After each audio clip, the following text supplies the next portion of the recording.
যে রিজিক আমি আমার মায়ের পেটে থাকতেই আল্লাহ তাআলা লিখে দিয়েছেন, সেই রিজিক ভোগ না করে আমি কোনোদিন মরবো না। বিষ্ণু ইসলাম আমাদেরকে জানিয়েছেন, তোমার জন্য যে রিজিকের বন্দোবস্ত, যেই অ্যালটমেন্ট আছে, সেটা ভোগ না করে, উপভোগ না করে তুমি মরবে না, এবং সেটা আপনি উপভোগ করবেন, আপনার কাছেই আসবে। ধরুন আপনারা যে ফল আমেরিকাতে খান, এটা কি আমেরিকায় চাষ হয় ফল, নাকি কানাডা মেক্সিকো থেকে আসে? এখানেই হয়, আবার বাইরে থেকেও আসে। লেটস সে আপনি যেই অ্যাপেলটা দিয়ে আজকে ব্রেকফাস্ট করলেন, যে অ্যাপেলটা আপনি খেলেন, এটা মেক্সিকো থেকে এসেছে। ওই অ্যাপেলটা যখন কুড়ি অবস্থায় ছিল, মুকুল অবস্থায় ছিল, তখনই ওটার মধ্যে আপনার নাম লেখা।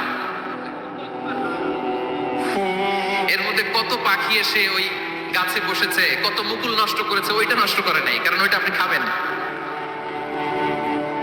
ওইটা পুষ্ট হয়ে সুন্দর একটা ফল হয়ে ইম্পোর্টেড হয়ে এটা আমেরিকাতে আসলে, আমেরিকার বাজারে অনেক মানুষ ওই ফলটা সুপার মার্কেটে যে ধরে চড়ে নেড়ে আবার রেখে দিয়ে চলে গেছে, নেয় নেই ওইটা।